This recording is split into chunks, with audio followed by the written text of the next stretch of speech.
ಇಂದಿನ ಧ್ಯಾನಕ್ಕಾಗಿ ಯೋಹಾನ ಬರೆದ ಪತ್ರಿಕೆ 12ನೇ ಅಧ್ಯಾಯ ಅದರ ಮೊದಲ 3 ವಾಕ್ಯಗಳು. The book of John, gospel of John, chapter 12 verses 1, 2 and 3.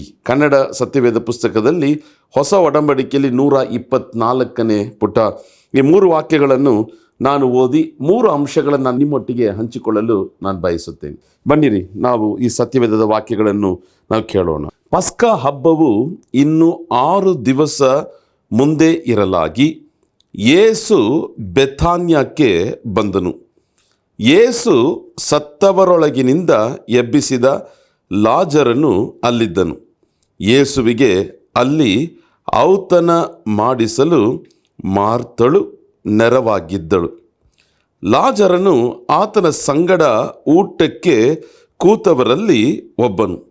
ಆಗ ಮರಿಯಳು ಬಹು ಬೆಳೆಯುಳ್ಳ ಅಚ್ಚ ಜಟಾಮಾಂಸಿ ತೈಲವನ್ನು 1 ಸೇರಷ್ಟು ತಂದು ಯೇಸುವಿನ ಪಾದಕ್ಕೆ ಹಚ್ಚಿ ತನ್ನ ತಲೆ ಕೂದಲಿನಿಂದ ಆತನ ಪಾದಗಳನ್ನು ಒರೆಸಿದಳು. ಆ ತೈಲದ ಪರಿಮಳವು ಮನೆಯಲ್ಲೆಲ್ಲ ತುಂಬಿಕೊಂಡಿತು. ಆಮೇಲೆ ನೋಡ್ರಿ, ಯೋಹಾನ 12ನೇ ಅಧ್ಯಾಯ 3ನೇ ವಾಕ್ಯದ ಕಡೆ ಭಾಗ ಈ ರೀತಿಯಾಗಿ ಹೇಳ್ತದೆ, ಆ ತೈಲದ ಪರಿಮಳವು ಮನೆಯಲ್ಲೆಲ್ಲ ತುಂಬಿಕೊಂಡಿತು. ಆಮೇಲೆ ಇವತ್ತು ಇದನ್ನೇ ನಾವು ಧ್ಯಾನ ಮಾಡಲಿದ್ದೇವೆ. ಆ ಮನೆಯಲ್ಲಿ ತೈಲದ ಪರಿಮಳವು ತುಂಬಿಕೊಂಡಿತ್ತು. ಒಂದು ಆಮೇಲೆ ಹೇಳ್ತೀರಾ? Hallelujah, hallelujah. ಆ ಮನೆ ಪೂರ್ತಿ ಒಂದು ಪರಿಮಳ ಅಲ್ವಾ, ಒಂದು ಒಳ್ಳೆ ವಾಸನೆ, ಒಂದು ಸುಗಂಧ ವಾಸನೆ ತುಂಬಿಕೊಂಡಿತ್ತು ಆ ಮನೆ ಪೂರ್ತಿ. ಎಷ್ಟು ಜನರು ಆ ಮನೆಯೊಳಗೆ ಇದ್ದರೂ ಆ ಮನೆ ಪೂರ್ತಿ ಈ ಪರಿಮಳ ತೈಲವು ತುಂಬಿಕೊಂಡಿರುವುದರಿಂದ ಅಲ್ಲಿರುವಂಥ ವಾತಾವರಣವೇ ಬದಲಾಯಿತು. ನಿಮ್ಮನ್ನು ನೋಡಿ ಒಂದು ಪ್ರಶ್ನೆ ಕೇಳ್ತೀನಿ ಪ್ರಿಯರಾದವರೇ, ನಿಮ್ಮ ಮನೆ ಯಾವುದರಿಂದ ತುಂಬಿಕೊಂಡಿದೆ? ಆಮೇಲೆ ಈ ಮನೆ ಪರಿಮಳ ತೈಲದಿಂದ ತುಂಬಿಕೊಂಡಿತು. ನಿಮ್ಮ ಮನೆ ಯಾವುದರಿಂದ ತುಂಬಿಕೊಂಡಿದೆ? ಕೆಲವರ ಮನೆಗಳು ಭಯದಿಂದ ತುಂಬಿಕೊಂಡಿದೆ, ಕೆಲವರ ಮನೆಗಳು ವ್ಯಾಧಿಯಿಂದ ತುಂಬಿಕೊಂಡಿದೆ, ಕೆಲವರ ಮನೆಗಳು ಹೋರಾಟಗಳಿಂದ ತುಂಬಿಕೊಂಡಿದೆ, ಕೆಲವರ ಮನೆಗಳು ವಾಗ್ವಾದಗಳಿಂದ ತುಂಬಲ್ಪಟ್ಟಿದೆ, ಕೆಲವರ ಮನೆಗಳು ನೋಡ್ರಿ ಜಗಳಗಳಿಂದ ತುಂಬಲ್ಪಟ್ಟಿದೆ, ಕೆಲವರ ಮನೆಗಳು ಕಳವಳದಿಂದ ತುಂಬಲ್ಪಟ್ಟಿದೆ. ಆದರೆ ಇಲ್ಲಿ ನಾವು ಓದುವಂಥ ಈ ಮನೆ ಸುಗಂಧ ತೈಲದ ಪರಿಮಳದಿಂದ ತುಂಬಿಕೊಂಡಿತು. ಆಮೇಲೆ ಇದನ್ನೇ ಇವತ್ತು ನಾವು ಧ್ಯಾನ ಮಾಡಲಿದ್ದೆ. ನಮ್ಮ ಮನೆ ಹೇಗೆ ಈ ರೀತಿಯಾದಂಥ ಸುಗಂಧ ತೈಲದಿಂದ ದೇವರು ತುಂಬಿಸುವನು, ನಾವು ಅದಕ್ಕೆ ಏನು ಮಾಡಬೇಕು, ಅಥವಾ ಆ ಮನೆ ಪೂರ್ತಿ ಈ ಸುಗಂಧ ತೈಲದಿಂದ ಆ ಪರಿಮಳದಿಂದ ತುಂಬಿಕೊಳ್ಳಲು ಏನು ಕಾರಣಗಳು ಎಂಬುದನ್ನು ಈ 3 ವಾಕ್ಯಗಳಲ್ಲಿ ಒಂದು 3 ಅಂಶಗಳನ್ನು ನಾವು ಧ್ಯಾನ ಮಾಡಲಿದ್ದೇವೆ. ನೋಡ್ರಿ, ವಾಕ್ಯ ಹೇಳ್ತದೆ, 11ನೇ ಅಧ್ಯಾಯ ಪೂರ್ತಿ ನಾವು ಓದಬೇಕಾದ್ರೆ ಲಾಜರನು ಸತ್ತೋಗಿದ್ದ, ಅಡಕ ಮಾಡಿಟ್ಟಿದ್ದರು. 4ನೇ ದಿನ ಯೇಸು ಕ್ರಿಸ್ತನು ಬಂದು ಲಾಜರನನ್ನು ಜೀವದಿಂದ ಎಬ್ಬಿಸಿದ. ಈಗ ಯೇಸು ಕ್ರಿಸ್ತನು ಪುನಃ ಆ ಬೆಥಾನ್ಯ ಎಂಬ ಊರಿಗೆ ಯೇಸು ಕ್ರಿಸ್ತನು ಬರ್ತಾನೆ. ಆ ಬೆಥಾನ್ಯ ಎಂಬ ಊರಿಗೆ ಬರುವಾಗಲ್ಲ ಯೇಸು ಕ್ರಿಸ್ತನು ಲಾಜರನು, ಮಾರ್ತಳು, ಮರಿಯಳು ಇದ್ದಂಥ ಆ ಮನೆಯಲ್ಲಿ ವಾಸವಾಗ್ತಿದ್ದ. ನೋಡ್ರಿ ಪ್ರಿಯರಾದವರೇ, ಅವತ್ತು ಕೂಡ ಬೆಥಾನ್ಯ ಊರಿಗೆ ಯೇಸು ಕ್ರಿಸ್ತನು ಬಂದಾಗ ಇವರ ಮನೆಗೆ ಯೇಸು ಕ್ರಿಸ್ತನು ಹೋದ. ಅಲ್ಲಿ ಮಾರ್ತಳು ಅಡಿಗೆ ಎಲ್ಲ ಕಾರ್ಯಗಳನ್ನು ಮಾಡುವುದನ್ನು ನಾವು ನೋಡ್ತೇವೆ. ಅಲ್ಲಿ ನೋಡ್ರಿ, 2ನೇ ವಾಕ್ಯ ನೋಡಬೇಕಾದ್ರೆ ಅಲ್ಲಿ ಯೇಸುವಿಗೆ ಔತಣ ಮಾಡಿಸಲಾಯಿತು, ಮಾರ್ತಳು ಇದಕ್ಕೆ ನೆರವಾಗಿದ್ದಳು. ಆಮೇಲೆ ನೋಡ್ರಿ, ಇನ್ನೊಂದು ಸಂಭವದಲ್ಲಿ ಕೂಡ, ಘಟನೆಯಲ್ಲಿ ಕೂಡ ನಾವು ನೋಡ್ತೇವೆ. ಯೇಸು ಕ್ರಿಸ್ತನ ಲಾಜರನ ಮನೆಗೆ ಹೋಗಿದ್ದಾಗ ಮರಿಯಳು ಯೇಸು ಕ್ರಿಸ್ತನ ಪಾದದಲ್ಲಿ ಕುಳಿತಿರ್ತಾಳೆ, ಲಾಜರನು ಕೂಡ ಯೇಸು ಕ್ರಿಸ್ತನ ಸಂಗಡ ಇರ್ತಾನೆ. ಆದರೆ ಮಾರ್ತಳು ಅಡಿಗೆ ಮಾಡ್ತಾ ಇರ್ತಾಳೆ. ಮೇ ಬಿ ಮಾರ್ತಳಿಗೆ ಕುಕ್ಕಿಂಗ್ ಅಂದರೆ ತುಂಬ ಇಷ್ಟ ಅಂತ ಕಾಣಿಸುತ್ತೆ ಅಲ್ವಾ? ಈ ಕಾಲದಲ್ಲಿ ನೋಡ್ರಿ, ಅನೇಕ ಜನರು ಯೂಟ್ಯೂಬ್ನಲ್ಲಿ ಕುಕ್ಕಿಂಗ್ ನೋಡಿ ನೋಡಿ ನೋಡಿ ಏನೇನೋ ಪ್ರಯತ್ನ ಪಡ್ತಾರೆ ಅಲ್ವಾ? ಈ ಥರ ಅಡುಗೆ ಮಾಡಬೇಕು, ಆ ಥರ ಮಾಡಬೇಕು, ನಾಟಿ ಸ್ಟೈಲ್ ಮಾಡಬೇಕು. ಒಂದು ವೇಳೆ ಮಾರ್ತಳು ಕೂಡ ಕುಕ್ಕಿಂಗಲ್ಲಿ ತುಂಬ ಇಂಟ್ರೆಸ್ಟ್ ಆಗಿರ್ಬೋದು. ಆದ್ದರಿಂದ ಯೇಸು ಕ್ರಿಸ್ತನು ಆ ಬೆಥಾನ್ಯಾಗೆ ಆ ಊರಿಗೆ ಬಂದಾಗ, ತಮ್ಮ ಮನೆಗೆ ಬಂದಾಗ, ಮಾರ್ತಳು ಯೇಸು ಕ್ರಿಸ್ತನಿಗೆ ಔತಣ ಮಾಡಿಸುವುದರಲ್ಲಿ ಬಹಳ ಬಹಳ ಬಹಳ ಅವಳು ಉತ್ಸಾಹದಿಂದ ನೆರವಾಗಿದ್ದಳು. ಯೋಚನೆ ಮಾಡಿ ನೋಡ್ರಿ, ನಮ್ಮ ಮನೆಗೆ ಯೇಸು ಕ್ರಿಸ್ತನು ಬರುವುದಾದರೆ ನಾವು ಎಂಥ ಡಿಶ್ಗಳು ಮಾಡ್ತೀವಿ ಅಲ್ವಾ? ಎಂತಹ ವಿಧ ವಿಧವಾದಂಥ ಪದಾರ್ಥಗಳನ್ನು ಮಾಡ್ತೀವಿ. ಯಾರೋ ಒಬ್ಬರು ಸೇವಕರು ಬರ್ತಾರಂತ ಹೇಳಿದ ತಕ್ಷಣ ಏನೇನೋ ಐಟಮ್ಗಳು ಮಾಡ್ತೇವಲ್ಲ, ಮಟನ್ನು, ಚಿಕನ್ನು ಅಲ್ವಾ, ಫಿಶ್ಶು, ಮೊಟ್ಟೆ, ಏನೇನೋ ಕಾರ್ಯಗಳು ಮಾಡ್ತೀವಲ್ಲ. ಯೇಸು ಕ್ರಿಸ್ತನು ಅವ್ರ ಮನೆಗೆ, ಅದು ವಾಕ್ಯ ಹೇಳ್ತದೆ, ಔತಣ. ಸುಮ್ಮನೆ ಏನೋ ಊಟ ಮಾಡೋಕ್ಕೆ ಹೋಗಿಲ್ಲ, ಔತಣಕ್ಕಾಗಿ ಹೋಗಿರ್ಬೇಕಾದ್ರೆ ಎಷ್ಟೊಂದು ಪದಾರ್ಥಗಳು ಮಾಡಿರ್ಬೋದು. ಸೊ ಮಾರ್ತಳು ಅದರಲ್ಲಿ ಬ್ಯುಸಿಯಾಗಿದ್ಲು. ಲಾಜರನು ಯೇಸು ಕ್ರಿಸ್ತನು ಕೂತಿದ್ದ ಆ ಮೇಜಿನಲ್ಲೇ ಇವನು ಕೂತಿದ್ದ ಊಟ ಮಾಡುವುದಕ್ಕಾಗಿ. ಯೇಸುವಿನ ಸಂಗಡ ಅನೇಕ ಜನರು ಇದ್ದರು. ಆಗ ಮರಿಯಳು ಮಾಡುವಂಥ ಒಂದು ಕಾರ್ಯ ನೋಡ್ರಿ. ಮರಿಯಳು ಬಹು ಬೆಳೆಯುಳ್ಳ ಅಚ್ಚ ಜಟಾಮಾಂಸಿ ತೈಲವನ್ನು 1 ಸೇರಷ್ಟು ತಂದು ಯೇಸುವಿನ ಪಾದಕ್ಕೆ ಹಚ್ಚಿ ತಲೆ ಕೂದಲಿನಿಂದ ಆತನ ಪಾದಗಳನ್ನು ಒರೆಸಿದಳು. ಪ್ರಿಯರಾದವರೇ, ಇಲ್ಲಿ ಮರಿಯಳು ಏನು ಮಾಡ್ತಾಳೆ? ಯೇಸು ಕ್ರಿಸ್ತನ ಪಾದದಲ್ಲಿ ಬಹಳ ಬೆಳೆಯುಳ್ಳ ಒಂದು ಅಮೂಲ್ಯವಾದಂಥ ತೈಲವನ್ನು ಒಡೆದು ಯೇಸುವಿನ ಪಾದದಲ್ಲಿ ಸುರಿಸಿ ತನ್ನ ತಲೆ ಕೂದಲಿನಿಂದ ಯೇಸು ಕ್ರಿಸ್ತನ ಪಾದವನ್ನು ಒರೆಸ್ತಾ ಇದ್ದಾಳೆ. ಈ ತೈಲವೇ ಆ ಪರಿಮಳ, ಈ ತೈಲದ ಪರಿಮಳ ಆ ಮನೆ ಪೂರ್ತಿ ತುಂಬಿಕೊಂಡಿತ್ತು. ಆಮೇಲೆ ಇದರಲ್ಲಿ ಒಂದು 3 ಅಂಶಗಳನ್ನು ನಾವು ಧ್ಯಾನ ಮಾಡಲಿದ್ದೇವೆ. ಇಂದಿನ ಸಂದೇಶದ ಶೀರ್ಷಿಕೆ ಏನಂತ ನೋಡಬೇಕಾದ್ರೆ, ನಮ್ಮ ಮನೆ ಈ ರೀತಿಯಾಗಿ ಒಂದು ಸುಗಂಧ ತೈಲದ ಪರಿಮಳದಿಂದ ತುಂಬಿಕೊಳ್ಳಬೇಕಾದರೆ ನಾವೇನು ಮಾಡಬೇಕು, ಅಥವಾ ಏನಿದಕ್ಕೆ ರಹಸ್ಯವಾದಂಥ ಕಾರಣಗಳು. ಆ ಮನೆ ಪೂರ್ತಿ ಸುಗಂಧ ತೈಲದಿಂದ ತುಂಬಿಕೊಂಡಿತ್ತು. ನೋಡ್ರಿ, ಇವತ್ತು ಕೆಲವರ ಮನೆಗಳು ದೆವ್ವಗಳಿಂದ ತುಂಬಿಕೊಂಡಿದೆ. ಕೆಲವರ ಮನೆಗಳು ಅನೇಕ ಫೋಟೋಗಳಿಂದ ತುಂಬಲ್ಪಟ್ಟಿದೆ. ಕೆಲವರ ಮನೆಗಳು ಸಿನಿಮಾಯಿಂದ ತುಂಬಲ್ಪಟ್ಟಿದೆ. ಕೆಲವರ ಮನೆಗಳು ದ್ವೇಷದಿಂದ ತುಂಬಲ್ಪಟ್ಟಿದೆ. ಕೆಲವರ ಮನೆಗಳು ಹಗೆತನದಿಂದ ತುಂಬಲ್ಪಟ್ಟಿದೆ. ಕೆಲವರ ಮನೆಗಳು ಸೀರಿಯಲ್ಗಳಿಂದ ತುಂಬಲ್ಪಟ್ಟಿದೆ. ಕೆಲವರ ಮನೆಗಳು ನೋಡಬೇಕಾದ್ರೆ ಯಾವಾಗಲೂ ಏನೋ ಒಂದು ಹೋರಾಟ, ಏನೋ ಒಂದು ಜಗಳ. ಯಾಕಪ್ಪ ಮನೆಗೆ ಬರ್ತೀನಿ ಎಂಬುದಾಗಿ ಅನೇಕ ಜನರು ಕಷ್ಟಪಡುವವರು ಈ ಲೋಕದಲ್ಲಿದ್ದಾರೆ. ಈ ಮನೆ ಆ ತೈಲದ ಪರಿಮಳದಿಂದ ತುಂಬಿಕೊಂಡಿತ್ತು. ಕಾರಣ ಏನು? ಮೊದಲನೇ ಕಾರಣ, ಯಾಕೆ ಆ ಮನೆ ಆ ಒಂದು ಸುಗಂಧ ತೈಲದ ಪರಿಮಳದಿಂದ ತುಂಬಲ್ಪಟ್ಟಿತ್ತು ಎಂಬುದಾಗಿ ನೋಡಬೇಕಾದ್ರೆ, ಆ ಮನೆಯಲ್ಲಿ ಯೇಸು ಪ್ರಸನ್ನನಾಗಿದ್ದ. ಯೇಸುವಿನ ಪ್ರಸನ್ನತೆಯೇ ಈ ಒಂದು ತೈಲದ ಪರಿಮಳವು ಮನೆಯನ್ನು ತುಂಬಿಕೊಳ್ಳಲು ಕಾರಣವಾಗಿತ್ತು. ಎಷ್ಟು ಜನರಿಗೆ ಅರ್ಥವಾಗ್ತಿದೆ ಪ್ರಿಯರಾದವರೇ? ಯೇಸು ಅಲ್ಲಿ ಬರಲಿಲ್ಲ ಅಂದರೆ ಅಲ್ಲಿ ಆ ಮನೆ ಆ ತೈಲದ ಪರಿಮಳದಿಂದ ತುಂಬಿಕೊಳ್ಳಲು ಸಾಧ್ಯವಾಗ್ತಿರಲಿಲ್ಲ. ಯಾಕೆ ಆ ಮನೆ ಪೂರ್ತಿ ಪರಿಮಳ?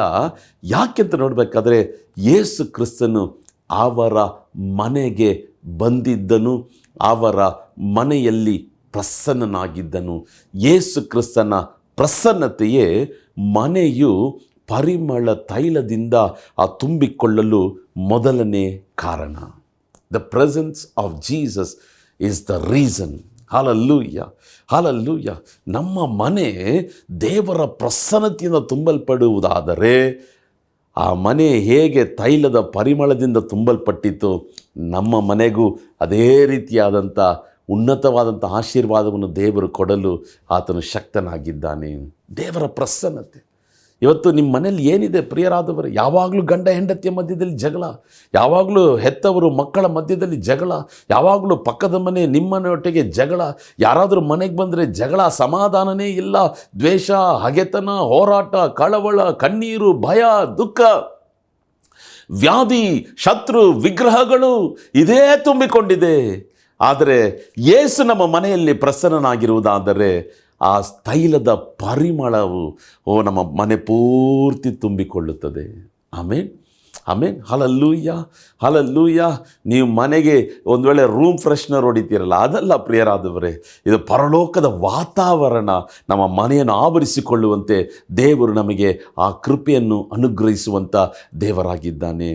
ಯಾವಾಗ ಯೇಸು ಬರ್ತಾನೆ, ಎಲ್ಲಿ ನಾವು ಪ್ರಾರ್ಥಿಸ್ತೇವೋ, ಎಲ್ಲಿ ನಾವು ಆರಾಧಿಸ್ತೇವೋ, ಎಲ್ಲಿ ನಾವು ಒಟ್ಟಾರೆ ಕೂಡಿ ದೇಶಕ್ಕಾಗಿ ಒಡಕಿನಲ್ಲಿ ನಿಂತು ಭಿನ್ನಹಿಸ್ತೇವೋ, ಎಲ್ಲಿ ನಾವು ಸತ್ಯವೇದವನ್ನು ಧ್ಯಾನಿಸ್ತೇವೋ, ಎಲ್ಲಿ ನಾವು ದೇವರಿಗೆ ಮೆಚ್ಚುಗೆ ಆದಂಥ ಕಾರ್ಯಗಳನ್ನು ಮಾಡ್ತೇವೋ, ಎಲ್ಲಿ ದೇವರ ಚಿತ್ತ ಇದೆಯೋ ಅಲ್ಲಿ ದೇವರ ಪ್ರಸನ್ನತೆ ಇರ್ತದೆ. ಎಲ್ಲಿ ದೇವರ ಪ್ರಸನ್ನತೆ ಇರ್ತಿದೆಯೋ ಆ ಮನೆ ಪೂರ್ತಿಯು ತೈಲದ ಪರಿಮಳದಿಂದ ತುಂಬಿಕೊಳ್ಳುತ್ತದೆ. ಆಮೇಲೆ ನಿಮ್ಮನ್ನು ನೋಡಿ ಒಂದು ಪ್ರಶ್ನೆ, ಏನಪ್ಪ ಇವನು ಸುಮ್ಮನೆ ಪ್ರಶ್ನೆ ಕೇಳ್ತಾನಲ್ಲ, ಯೋಚಿಸ್ಬೇಡ್ರಿ. ಒಂದು ವೇಳೆ ನೀವು ಆಲೋಚನೆ ಮಾಡಬೇಕಂತ ನಾನು ಇದನ್ನು ಕೇಳ್ತಿದ್ದೀನಿ ಅಷ್ಟೇ, ಬೇರೇನಿಲ್ಲ ಪ್ರಿಯರಾದವರೇ. ನಾನು ಕೇಳುವಂಥ ಒಂದೊಂದು ಪ್ರಶ್ನೆ ನನಗೂ ಕೂಡ, ನಿಮ್ಮ ಮನೆಯಲ್ಲಿ ತಿಂಗಳಿಗೆ ಒಮ್ಮೆ ಆದರೂ ಏನಾದರೂ ಪ್ರಾರ್ಥನಾ ಕೂಟ ಇಡ್ತೀರಾ? ಆಮೇಲೆ ಒಂದು 10 ಜನನ ಕರೆದು ಒಂದು ಚೆನ್ನಾಗಿ ಒಂದು 4-5 ಹಾಡುಗಳನ್ನು ಹಾಡಿ ಚೆನ್ನಾಗಿ ಒಂದು 15-20 ನಿಮಿಷ ಕರ್ತನನ್ನು ಸ್ತುತಿ ಮಾಡಿ ಚೆನ್ನಾಗಿ 1 ತಾಸು ನಾವು ಪ್ರಾರ್ಥನೆ ಮಾಡಿ ಒಂದು ಅರ್ಧ ತಾಸು ದೇವರ ವಾಕ್ಯವನ್ನು ಕೇಳಿ, ಅಟ್ಲೀಸ್ಟ್ ತಿಂಗಳಿಗೆ ಒಮ್ಮೆ ಒಂದು 10 ಜನ, ಒಂದು 15 ಜನ ಒಟ್ಟಾರೆ ಸೇರಿ ಬಂದು ನಿಮ್ಮ ಮನೆಯಲ್ಲಿ ಪ್ರಾರ್ಥನೆ ಮಾಡಬೇಕಾದ್ರೆ ಅವ್ರು ಮಾಡುವಂಥ ಸ್ತೋತ್ರ, ಅವ್ರು ಮಾಡುವಂಥ ಪ್ರಾರ್ಥನೆ, ಅಲ್ಲಿ ದೇವರ ಸಂದೇಶ ಕೊಡುವಾಗ ಮನೆಯಲ್ಲಿರುವಂಥ ಅಶುದ್ಧಗಳು ನೀಗ್ತದೆ, ವಾತಾವರಣವೇ ಬದಲಾಗ್ತದೆ. ಆನಂದ ತೈಲದ ಪರಿಮಳವು, ಸುಗಂಧ ತೈಲದ ಪರಿಮಳವು ನಿನ್ನ ಮನೆ ಪೂರ್ತಿ ತುಂಬಿಕೊಳ್ತದೆ. ಆಮೇಲೆ ದೊಡ್ಡ ಮನೆ ಕಟ್ಟಿದ್ದೀರಲ್ಲ, ಪ್ರಾರ್ಥನೆ ಇದೆಯಾ? ದೊಡ್ಡ ದೊಡ್ಡ ಹಾಲ್ ಇಟ್ಕೊಂಡಿದ್ದೀರಲ್ಲ, ದೊಡ್ಡ ದೊಡ್ಡ ಸೋಫಾ ಹಾಕಿದ್ದೀರಲ್ಲ, ದೊಡ್ಡ ದೊಡ್ಡ 52, 55 ಇಂಚು, 75 ಇಂಚು ದೊಡ್ಡ ದೊಡ್ಡ ಟಿ ವಿ ಇಟ್ಕೊಂಡಿದ್ದೀರಲ್ಲ, ನಿಮ್ಮ ಮನೆಯಲ್ಲಿ ತಿಂಗಳಿಗೆ ಒಮ್ಮೆ ಆದರೂ ಸಭೆಯಿಂದ ಬಂದು ಪ್ರಾರ್ಥನೆ ಮಾಡ್ತಾರಾ? ಅಥವಾ ಒಂದು 10 ಜನ ಸೇರಿ ಬಂದು ದೇವರ ಸನ್ನಿಧಿಯಲ್ಲಿ ಪ್ರಾರ್ಥಿಸ್ತೀರಾ? ಪ್ರಾರ್ಥನೆ ಇರುವಂಥ ಜಾಗದಲ್ಲಿ ದೇವರ ಮಹಿಮೆ ಪ್ರಕಟವಾಗ್ತದೆ. ಆದಿ ಅಪೊಸ್ತಲರ ದಿನಗಳಲ್ಲಿ ನೋಡ್ರಿ, ಪ್ರತಿದಿನವೂ ಮನೆಗಳಲ್ಲಿ ಅವರು ಕೂಡಿ ಪ್ರಾರ್ಥನೆ ಮಾಡ್ತಿದ್ರು. ಅವರು ಕೂಡಿ ಬಂದಂಥ ಸ್ಥಳವು ಕದಲಿತು, ನಡುಗಿತು ಎಂಬುದಾಗಿ ಅಪೊಸ್ತಲರ ಕೃತ್ಯಗಳು 4ನೇ ಅಧ್ಯಾಯದಲ್ಲಿ ನಾವು ನೋಡ್ತೇವೆ. ಇವತ್ತು ನಮ್ಮ ಮನೇಲಿ ಒಂದು ಪ್ರೇಯರ್ ನಡೆಯಲ್ವಲ್ರಿ? ಸ್ವಂತ ಮನೆ ದೇವ್ರು ಕೊಟ್ಟಿದ್ದಾನೆ, ಒಂದು ಪ್ರೇಯರ್ ಇಲ್ಲ. ದೊಡ್ಡ ಹಾಲ್ ಇದೆ ಮನೆಯಲ್ಲಿ, ಒಂದು ಪ್ರೇಯರ್ ಇಲ್ಲ. ಮನೆ ಚಿಕ್ಕದಾಗಿದ್ದರೂ ಪ್ರಾರ್ಥನೆ ನಡೆಸ್ರಿ, ಮನೆ ದೊಡ್ಡದಾಗಿದ್ದರೂ ಪ್ರಾರ್ಥನೆ ನಡೆಸ್ರಿ. ಅನೇಕ ಜನರು ಸೇರಿ ಬಂದು ಪ್ರಾರ್ಥನೆ ಮಾಡುವಾಗ, ಸಭೆಯಾಗಿ ನಾವು ಕೂಡಿ ಬಂದು ಪ್ರಾರ್ಥನೆ ಮಾಡುವಾಗ ಆ ಜಾಗದ ವಾತಾವರಣವನ್ನೇ ದೇವರು ಬದಲಾಯಿಸ್ತಾನೆ. ನಿಮ್ಮ ಮನೆಗೂ ಆಶೀರ್ವಾದ, ಅದು ದೇಶಕ್ಕೂ ಆಶೀರ್ವಾದವಾಗಿರ್ತದೆ. ಒಂದು ವೇಳೆ ಇದುವರೆಗೂ ತಿಂಗಳಿಗೆ ಒಮ್ಮೆ ಆದರೂ ನಿಮ್ಮ ಮನೇಲಿ ಪ್ರಾರ್ಥನೆ ಇಲ್ಲ ಅಂದರೆ ದಯವಿಟ್ಟು ಪ್ರಾರ್ಥನೆ ಇಡ್ರಿ. ಚರ್ಚಲ್ಲಿ ಅನೌನ್ಸ್ಮೆಂಟ್ ಮಾಡಿದ್ರೆ ಕರೀರಿ, ದೇವ ಸೇವಕರನ್ನು ಕರೆದು ಮನೆಯಲ್ಲಿ ನೀವು ಪ್ರಾರ್ಥನೆ ಮಾಡುವಾಗ, ಯಾಕೆ ದೇವರು ಪ್ರಸನ್ನನಾಗ್ತಾನೆ. ದೇವರು ಪ್ರಸನ್ನನಾದಾಗ ಆ ಮನೆಯ ವಾತಾವರಣವನ್ನೇ ದೇವರು ಬದಲಾಯಿಸ್ತಾನೆ. ತೈಲದ ಪರಿಮಳವು ಮನೆ ಪೂರ್ತಿ ತುಂಬಿಕೊಳ್ಳಲು ಕಾರಣ ಯೇಸು ಅಲ್ಲಿ ಪ್ರಸನ್ನನಾಗಿದ್ದ. ಆಮೇನ್. ಕುಟುಂಬ ಪ್ರಾರ್ಥನೆ ಯೇಸು ಪ್ರಸನ್ನನಾಗ್ತಾನೆ, ವೈಯಕ್ತಿಕ ಪ್ರಾರ್ಥನೆ ಯೇಸು ಪ್ರಸನ್ನನಾಗ್ತಾನೆ. ಇವತ್ತು ಒಂದು ಮುಖ್ಯವಾದಂಥ ಒಂದು ಅಂಶವನ್ನು ನಾನು ಹೇಳ್ತೇನೆ. ಎಲ್ಲಿ ದೇವರ ಚಿತ್ತ ಇದೆಯೋ ಅಲ್ಲಿ ದೇವರು ಪ್ರಸನ್ನನಾಗ್ತಾನೆ. ಆಮೇನ್. ಎಲ್ಲಿ ದೇವರಿಗೆ ಮೆಚ್ಚುಗೆ ಆದಂಥ ಕಾರ್ಯಗಳಿದೆಯೋ ಅಲ್ಲಿ ದೇವರು ಪ್ರಸನ್ನನಾಗ್ತಾನೆ. ಪ್ರಿಯರಾದವರೇ, ನಮ್ಮ ಮನೆ ಇವತ್ತು ಅನೇಕ ಮನೆಗಳಲ್ಲಿ ಹೋರಾಟ, ಅನೇಕ ಮನೆಗಳಲ್ಲಿ ಕಾರ್ಗತ್ತಲೆ ಆವರಿಸಿಕೊಂಡಿದೆ. ಅನೇಕ ಮನೆಗಳಲ್ಲಿ ಸೈತಾನನು ಅವನು ಬಲವಾದಂಥ ಒಂದು ಕೋಟೆಯನ್ನು ಕಟ್ಟಿಟ್ಟಿದ್ದಾನೆ. ಕಾರ್ಗತ್ತಲೆ, ಕೋಟೆ, ಮಾಟಮಂತ್ರಗಳು, ತಂತ್ರಗಳು ಎಲ್ಲ. ನಿಮ್ಮ ಮನೆಯು ತೈಲದ ಪರಿಮಳದಿಂದ ತುಂಬಲ್ಪಡಬೇಕಾದರೆ ನಿಮ್ಮ ಮನೆಯಲ್ಲಿ ಯೇಸು ಪ್ರಸನ್ನನಾಗಬೇಕು. ಯೇಸು ಪ್ರಸನ್ನನಾಗಬೇಕಾದರೆ ಪ್ರಾರ್ಥನೆ, ಸ್ತುತಿ, ಆರಾಧನೆ, ದೇಶಕ್ಕಾಗಿ ಒಡಕಿನಲ್ಲಿ ನಿಂತುಕೊಂಡು ಮಾಡುವಂಥ ಭಿನ್ನಹ ವಿಜ್ಞಾಪನೆ, ಸತ್ಯವೇದ ಧ್ಯಾನ, ಇದೆಲ್ಲವೂ ಕೂಡ ದೇವರ ಪ್ರಸನ್ನತೆಯನ್ನು ಕೊಂಡು ಬರ್ತದೆ. ಅದು ಮಾತ್ರವಲ್ಲ, ದೇವರಿಗೆ ಮೆಚ್ಚುಗೆ ಆದಂಥ ಕಾರ್ಯಗಳು ಮನೆಯಲ್ಲಿ ನಡೆಯುವಾಗ ದೇವರು ಪ್ರಸನ್ನನಾಗ್ತಾನೆ. ಆಮೇಲೆ ಕೆಲವರು ನೋಡ್ರಿ, ಮನೆಯಲ್ಲಿ ಪಾರ್ಟಿ, ಏನು ಕುಡಿಯೋದು, ದೇವರಿಗೆ ಮೆಚ್ಚುಗಿಲ್ಲದ ಮಾತುಗಳನ್ನು ಆಡೋದು, ದೇವರು ಪ್ರಸನ್ನ ಆಗ್ತಾನ? ಇಲ್ಲ. ವಾತಾವರಣ ಶತ್ರುವಿಗೆ ಸಾಧಕವಾಗಿ ಬದಲಾಗ್ತದೆ. ನಮ್ಮ ಮನೆಯು ತೈಲದ ಪರಿಮಳದಿಂದ ತುಂಬಲ್ಪಡಬೇಕಾದರೆ ಯೇಸು ಪ್ರಸನ್ನನಾಗಬೇಕು. ಯೇಸುವನ್ನು ಸ್ವಾಗತಿಸೋಣ, ಯೇಸುವಿನ ಚಿತ್ತವನ್ನು ಮಾಡೋಣ, ಯೇಸುವಿಗೆ ಮೆಚ್ಚುಗೆ ಆದಂಥ ಕಾರ್ಯಗಳನ್ನು ಮಾಡೋಣ. ಆಗ ಲಾಜರನ ಮನೆ ಮಾತ್ರವಲ್ಲ, ನಮ್ಮ ಮನೆಯು ಕೂಡ ತೈಲದ ಪರಿಮಳದಿಂದ ತುಂಬಲ್ಪಡುತ್ತದೆ. ಎರಡನೇದಾಗಿ, ಎರಡನೇ ವಾಕ್ಯವನ್ನು ನೋಡಬೇಕಾದ್ರೆ ಈ ತೈಲದ ಪರಿಮಳವು ಮನೆ ಪೂರ್ತಿ ತುಂಬಿಕೊಳ್ಳಲು ಕಾರಣ ಏನಂತ ನೋಡಬೇಕಾದ್ರೆ, ಮರಿಯಳು ಯೇಸುವನ್ನು ಪೂರ್ಣ ಹೃದಯದಿಂದ ಪೂರ್ಣ ಮನಸ್ಸಿನಿಂದ ಆರಾಧಿಸಿದಳು. ಆಮೇಲೆ she worshipped lord and saviour Jesus Christ with spirit and truth. ಏನು ಮಾಡ್ತಾಳೆ, ಒಂದು ಬೆಲೆಯುಳ್ಳ ಒಂದು ತೈಲದ ಆ ಬಾಟ್ಲನ್ನು ತೆಗೆದು ಅದನ್ನು ಒಡೆದು ಯೇಸುವಿನ ಪಾದದಲ್ಲಿ ಹೊಯ್ದು ತನ್ನ ತಲೆ ಕೂದಲಿನಿಂದ ಪಾದವನ್ನು ಒರೆಸ್ತಾಳೆ. ಏನಿದಕ್ಕೆ ಸೂಚಕ, ಏನಿದಕ್ಕೆ ಗುರುತು? ಆರಾಧನೆ. ಆಮೇಲೆ ಏನು? ಆರಾಧನೆ. ನಾನು ನಂಬ್ತೇನೆ, ಒಂದು ವೇಳೆ ಇವಳು ತಲೆಬಾಗಿ ತನ್ನ ತಲೆ ಕೂದಲಿಂದ ಯೇಸುವಿನ ಪಾದವನ್ನು ಒರೆಸ್ಬೇಕಾದ್ರೆ ಇವಳು ಒಂದು ವೇಳೆ ಕಣ್ಣೀರು ಬಿಟ್ಟು ಹತ್ತು ಯೇಸುವೇ ನಿನಗೆ ಸ್ತೋತ್ರ, ಯೇಸುವೇ ನಿಮಗೆ ಸ್ತೋತ್ರ, ಮನಸ್ಸಲ್ಲಿ ಯೇಸುವೇ ನಿಮಗೆ ಸ್ತೋತ್ರ, ದಾವೀದನ ಕುಮಾರನೇ ನಿಮಗೆ ಸ್ತೋತ್ರ, ದಾವೀದನ ಕುಮಾರನೇ ನಿಮಗೆ ಸ್ತೋತ್ರ ಎಂಬುದಾಗಿ ಕರ್ತನನ್ನು ಆರಾಧನೆ ಮಾಡಿ ಮಾಡಿ ಮಾಡಿ ದೇವರ ಹೃದಯವನ್ನು ತಂಪುಗೊಳಿಸಿರಬಹುದು. ಆಮೇಲೆ ಇವತ್ತೇನು ಆರಾಧನೆ ಅಂದರೆ ಡ್ಯಾನ್ಸಾ? ಇವತ್ತೇನು ಆರಾಧನೆ ಅಂದರೆ ಲೈಟ್ಗಳ? ಇವತ್ತೇನು ಆರಾಧನೆ ಅಂದರೆ ಹೊಗೆನಾ? ಇವತ್ತೇನು ಆರಾಧನೆ ಅಂದರೆ ವರ್ಷಿಪ್ ಲೀಡ್ರಾ? ಇಲ್ಲ ಪ್ರಿಯರಾದವರೇ, ಯೇಸುವಿನ ಪಾದಕ್ಕೆ ಬೀಳು. ಇವಳು ತನ್ನನ್ನು ತಗ್ಗಿಸಿದಳು. ಯೇಸು ಕೂತಿರ್ತಾನಂತ ನಾವು ಯೋಚನೆ ಮಾಡೋಣ. ಇವಳು ಒಂದು ಮೊಣಕಾಲೂರಿರ್ಬೋದು, ತನ್ನನ್ನು ತಗ್ಗಿಸಲು, ನೆಲಮಟ್ಟಕ್ಕೆ ತಗ್ಗಿಸು. ಆರಾಧನೆ ಅಂದರೆ ನಿಮ್ಮನ್ನು ನನ್ನನ್ನು ತಗ್ಗಿಸುವುದು, ನಿಮ್ಮನ್ನು ನನ್ನನ್ನು ತಗ್ಗಿಸುವುದು. ನಾನೇನಿಲ್ಲ ಸ್ವಾಮಿ, ನೀನೇ ಎಲ್ಲ, ನಾನು ಯಾವುದಕ್ಕೆ ಪಾತ್ರನಲ್ಲ, ಎಲ್ಲ ಸ್ತುತಿಗಳ ಮಹಿಮೆಗೆ ನೀನೊಬ್ಬನೇ ಪಾತ್ರನು, ನಾನು ಯೋಗ್ಯನಲ್ಲ, ನೀನೊಬ್ಬನೇ ಸ್ತೋತ್ರಕ್ಕೆ ಮಾನ ಮಹಿಮೆಗೆ ಯೋಗ್ಯನಾಗಿದ್ದೀಯ. ನಮ್ಮನ್ನು ತಗ್ಗಿಸಿ. ಮರಿಯಳು ತಗ್ಗಿಸಿದಳು, ನೆಲಕ್ಕೆ ಮೊಣಕಾಲೂರಿರಬಹುದು. ಆ ತೈಲವನ್ನು ಹೊಡೆದು ಯೇಸುವಿನ ಪಾದಕ್ಕೆ ಹಚ್ಚಿ ತನ್ನ ತಲೆ ಕೂದಲಿನಿಂದ ಒರೆಸಿದಳು. ಉನ್ನತವಾದಂಥ ಆರಾಧನೆ. ಯೋಹಾನ 4:24 ಹೇಳ್ತಿದ್ದ, ಆತ್ಮದಿಂದ ಸತ್ಯತೆಯಿಂದ ಹೊರಡುವಂಥ ಆರಾಧನೆ. ಇವತ್ತು ನಿಮ್ಮ ನನ್ನ ಆರಾಧನೆ ಹೇಗಿದೆ ಪ್ರಿಯರಾದವರೇ? How we are worshipping the lord. ನಾವು ಹೇಗೆ ಕರ್ತನನ್ನು ಆರಾಧನೆ ಮಾಡ್ತಿದ್ದೇವೆ? ದೇವರೇ, ನಿನಗೆ ಮೆಚ್ಚುಗೆಯಾದಂಥ ಆರಾಧನೆ ಮರಿಯಳು ಮಾಡಿದ ಹಾಗೆ ನಾವು ಮಾಡಲು ನಮಗೆ ಸಹಾಯ ಮಾಡು ಸ್ವಾಮಿ. ಯಾಕೆ? ಮನೆಯೆಲ್ಲ ತೈಲದ ಪರಿಮಳದಿಂದ ತುಂಬಿಕೊಂಡಿತ್ತು. ಮರಿಯಳು ಯೇಸುವನ್ನು ಆರಾಧಿಸಿದಳು. ಆಮೇಲೆ ತನ್ನನ್ನು ತಗ್ಗಿಸಿ ತನ್ನನ್ನು ತಗ್ಗಿಸಿ ತನ್ನನ್ನು ತಗ್ಗಿಸಿ ತನ್ನನ್ನು ತಗ್ಗಿಸಿ ತನ್ನನ್ನು ತಗ್ಗಿಸಿ ಅಮೂಲ್ಯವಾದಂಥ ತೈಲವನ್ನು ಹೊಡೆದು ಯೇಸುವಿನ ಪಾದಕ್ಕೆ ಹೊಯ್ದು ಅವಳು ಆರಾಧಿಸಿದಳು. ಆಮೇಲೆ ದಯವಿಟ್ಟು ನನ್ನ ಪ್ರಿಯ ಸಹೋದರ ಸಹೋದರಿಯೇ, ಯವನಸ್ಥ ಸಂತತಿಯೇ, ಅವರು ವರ್ಷಿಪ್ ನಡೆಸ್ತಾರೆ, ಇವರು ವರ್ಷಿಪ್ ನಡೆಸ್ತಾರೆ, ಅಲ್ಲಿ ಇಲ್ಲಿ ಹೋಗಿ ನಿನ್ನ ಜೀವನವನ್ನು ಹಾಳು ಮಾಡ್ಕೋಬೇಡ. ನಿನ್ನ ಮನೆಯಲ್ಲೇ, ನಿನ್ನ ಸಭೆಯಲ್ಲೇ ಕರ್ತನನ್ನು ಪೂರ್ಣ ಹೃದಯದಿಂದ ಯಥಾರ್ಥವಾಗಿ ಆರಾಧನೆ ಮಾಡುವುದಾದರೆ ಕರ್ತನು ಆರಾಧನೆಯನ್ನು ಸ್ವೀಕರಿಸಿಕೊಳ್ಳುವಂಥ ದೇವರಾಗಿದ್ದಾನೆ. ಮನೆ ಪೂರ್ತಿ ಆ ತೈಲದ ಪರಿಮಳ ತುಂಬಿಕೊಳ್ಳಲು ಕಾರಣ ಮರಿಯಳು ಆ ಮನೆಯಲ್ಲಿ ಯೇಸುವನ್ನು ಆರಾಧಿಸಿದಳು. ನಿಮ್ಮ ಮನೆಯಲ್ಲಿ ಆರಾಧನೆ ಇದೆಯಾ? ನಿಮ್ಮ ಮನೆಯಲ್ಲಿ ಸಿನಿಮಾ ಹಾಡುಗಳಿದೆಯಾ? ಕರ್ತನನ್ನು ಮೆಚ್ಚಿಸುವಂಥ ಹಾಡುಗಳಿದೆಯಾ? ನಿಮ್ಮ ಮನೆಯಲ್ಲಿ ಸೀರಿಯಲ್ ಹಾಡುಗಳು ಓಡ್ತಾ ಇದೆಯಾ? ಕರ್ತನನ್ನು ಮೆಚ್ಚಿಸುವಂಥ ಸ್ತುತಿಯ ಹಾಡುಗಳು ಓಡ್ತಿದೆಯಾ? ನಿಮ್ಮ ಬಾಯಲ್ಲಿ ಸಿನಿಮಾ ಹಾಡುಗಳನ್ನು ಹಾಡ್ತಿದ್ದೀರಾ? ಕರ್ತನನ್ನು ಮೆಚ್ಚಿಸುವಂಥ ಹಾಡುಗಳನ್ನು ಹಾಡ್ತಾ ಇದ್ದೀರಾ? ಆಮೇಲೆ ನಿಮ್ಮ ಕಾರಲ್ಲಿ ಸಿನಿಮಾ ಹಾಡುಗಳನ್ನು ಕೇಳ್ತಾ ಕೇಳ್ತಾ ಕೇಳ್ತಾ ಎಷ್ಟು ಚೆನ್ನಾಗಿದೆ, ಎಂಥ ಮ್ಯೂಸಿಷಿಯನು, ಎಂಥ ಎಫೆಕ್ಟು, ಎಂಥ ಮಿಕ್ಸಿಂಗು, ಎಂಥ ವಿಧವಾದಂಥ ಸ್ಪೀಕರ್ಗಳು, ಅದು ನಿಮಗೆ ಬಯಕೆ ಆಗಿದೆಯಾ?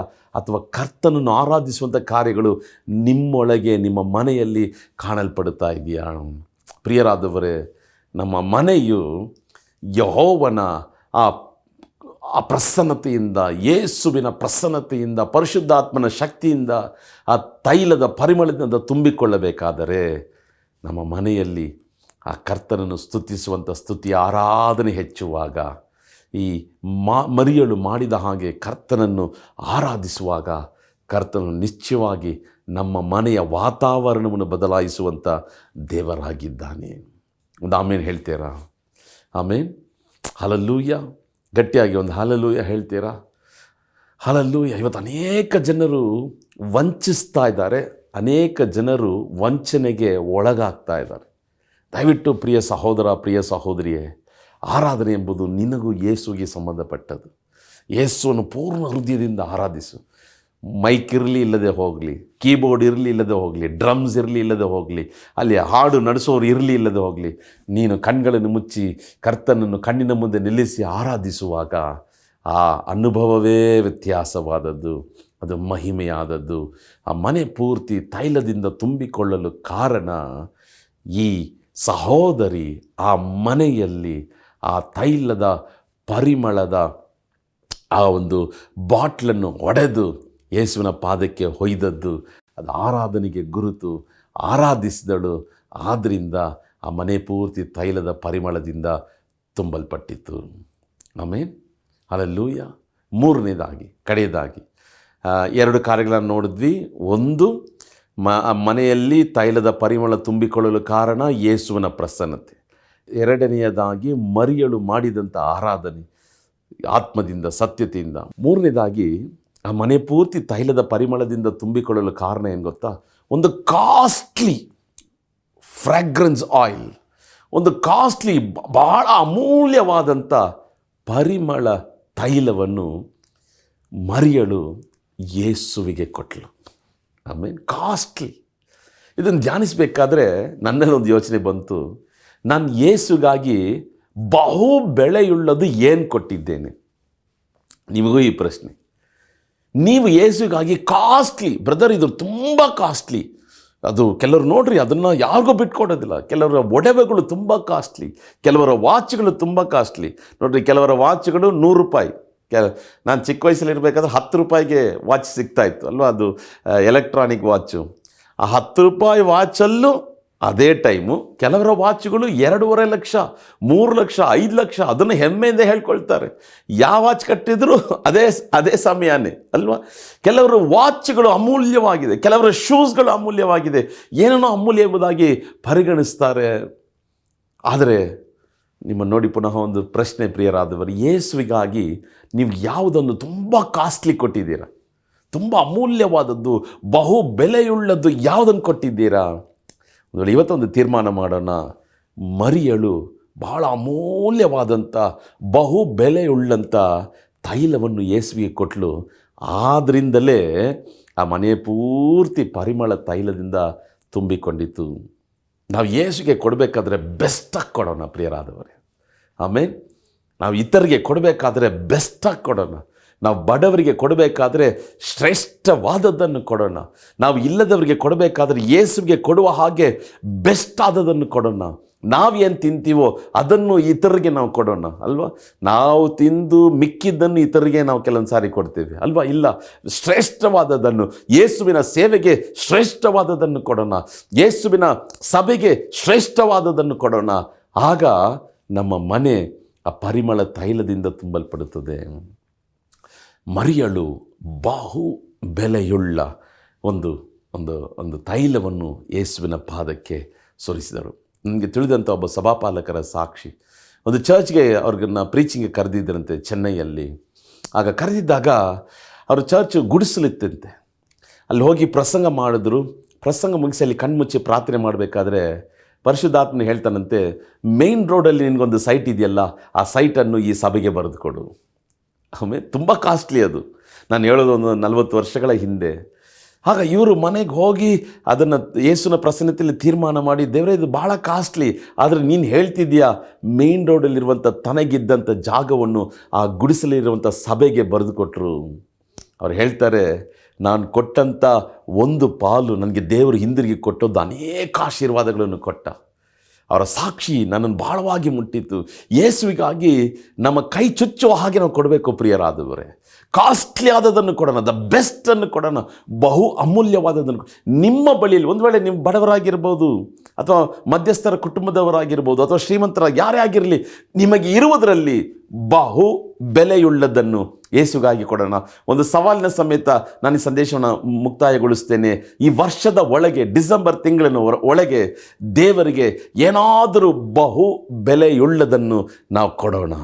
ಆಮೇಲೆ ಕಾಸ್ಟ್ಲಿಯೆಸ್ಟ್ ಗಿಫ್ಟ್ ಯೇಸುಗಾಗಿ ಕೊಡೋಣ. ತನ್ನ ಜೀವವನ್ನೇ ನಮಗಾಗಿ ಕೊಟ್ಟನಲ್ಲ. ಆಮೇಲೆ ಆ ಮನೆ ಪೂರ್ತಿ ತೈಲದ ಪರಿಮಳದ ತುಂಬಲ್ಪಟ್ಟಿತ್ತು. ಕಾರಣ ಯೇಸುವಿನ ಪ್ರಸನ್ನತೆ, ಮರಿಯಳ ಆರಾಧನೆ, ಬಹು ಬೆಲೆಯುಳ್ಳ ತೈಲದ ಆ ಒಂದು ಬಾಟಲ್. ಆಮೇಲೆ